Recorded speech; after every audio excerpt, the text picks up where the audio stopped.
Hi guys, how are you? Bricks Nostalgia here. Today we're gonna review another vintage Lego catalog. This catalog is from 1988. Amazing times were those times. In 1988 I was 5 years old, so very young, but I still have very clear memories about looking at this catalog and about some of the sets that are present in this catalog. So let's get right into it and let's move to the first pages. So this is actually a smaller catalog compared to the other one, so it's not complete and is missing some things, being the Duplo and basic themes at the beginning and the Technic theme at the end. So it's focusing more on the three main sets of those times, on three of the main sets of those times that were Castle, Space and Lego City. Okay, so and this is what these first pages are showing. They're showing a set for each theme, just to give you a general overview, I guess, of what's coming in the following pages. Something I would like to point out about this page is what you see over here, which is something that was done in quite a few catalogs from the 80s, which is that there are pictures of the original set with the original box and build, and then also pictures of the alternate builds that you could make with the pieces coming with the original set. And this is something that is not followed much, is a concept that is not embraced that much by Lego nowadays, and I really disagree with that, because this is was one of the very strong points that made Lego what was and what it is now. So first theme is the castle theme. Here we have a big scene. Let me see if I can zoom out a little bit. So as you can see, it's taking both pages, and yes, it's a nice scene, and it puts it's advertising the first it's some of the biggest sets in the castle theme. There's not too much stuff, so I like that, because the scene doesn't look suffocated, but at the same time there's quite a few details that makes it enjoyable to watch, like all these minifigs in particular poses, this boat over here that help to try to give animation to the scene. Over here in the following pages we actually have all the sets on sale, and you can see there are some bigger ones and smaller ones, like small ships and carts. I wasn't into castles when I was a kid, so I don't really have many memories related to this theme, but it was very well loved by many other kids, so this is just my case. We are moving straight away on the following page to the space theme. Once again, here is just a big scene with some of the sets that were for sale in those days. I will say mainly the big ones. What you can see over here, this set here is the Blacktron 1 space base, and what this picture is showing is two of the main features of the set, which was that this top roof here could open up to allow the ship to take off, and then there was this other section here which was a kind of tower that could be moved right and left if through the spinning of a gear, of a wheel that was connected to a gear. This is the Futuron theme. This is a theme that I liked a lot. I really like the color scheme of this theme. It's white with translucent blue. Plus, I think quite a few sets are quite nice. There is the Futuron monorail, very iconic set, not too expensive as well if you want to try to buy it nowadays. I don't have it yet in my collection, but I'm planning to buy it in the future to go through the building experience.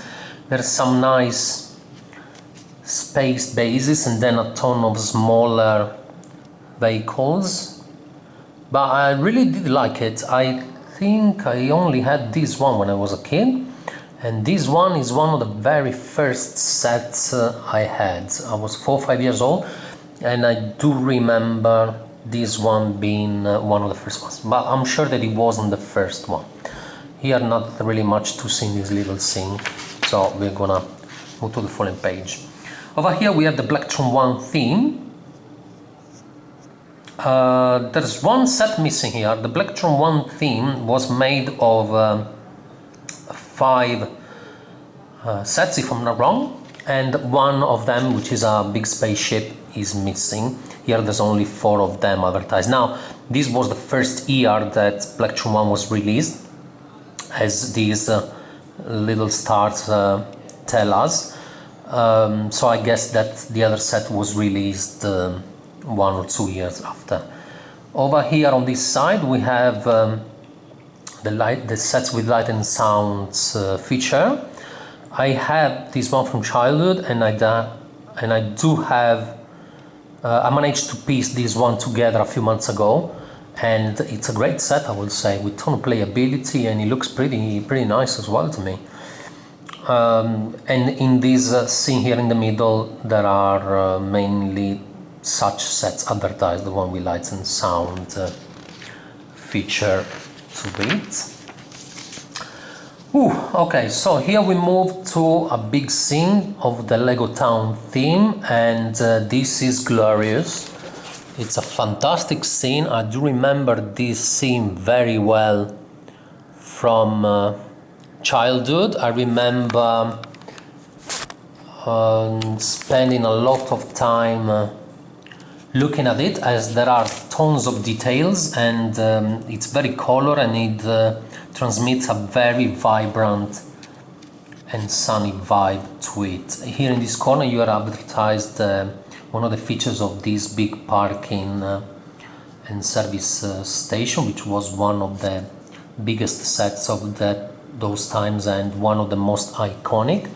And here you have some very nice, it's a very nice scene. I like a lot the use of base plates, and the fact that everything has been set up like to try to give try to capture a moment in of the daily life of a Lego city. Very nice scene, beautiful. If we move to the following pages, what we have actually at this point is the sets advertised for sale, and there's some very iconic stuff. I had this one as a kid, and I do remember being able, when I was 5 or 6 years old, being able to build this set by memory, which was a huge achievement for me, as I would lose the most of the instructions back in those days. I also had this one. I remember liking a lot the color scheme for this set, and liking a lot the trailer. I don't know why. Very nice stuff. Here we have some more beautiful sets. These 2 pages are fantastic. They're bringing so many memories right now. We have a mix of bigger and smaller sets. This one is one that I had when I was a kid, and I find this set to be really nice. And in terms of size and features and design, I think it would actually satisfy the standards, nowadays standards, I would say. It was a very well made set in my opinion. I do remember having it as a kid and play a lot with it. More sets on the following pages. We have the parking and service station that I mentioned 1 minute ago. a service station over here that I think, in my personal opinion, is maybe the best looking service station from those vintage 80s, 90s times. A lot of smaller sets here. I think it's of the racing theme.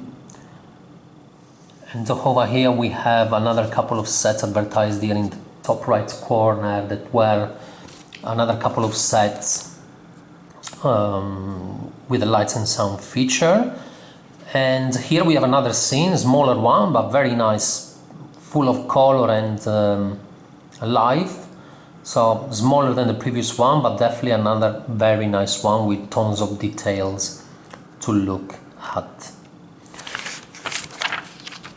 Following pages, and here we have another one of those big scenes, and this scene is fantastic.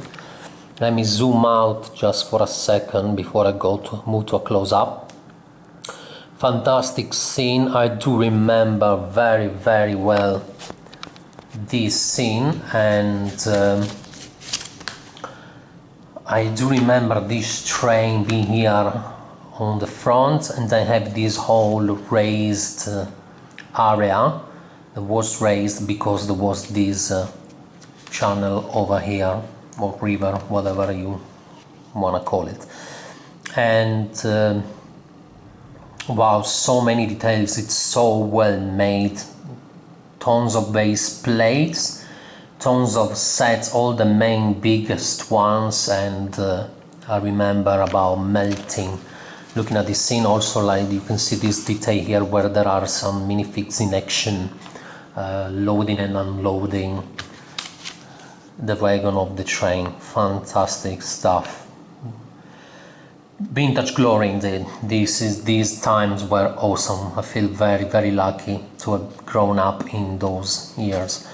Boats here that are not advertised on the pages after. So what happened is that in this case, for this scene, there are on the background a lot of sets that were advertised in the previous pages.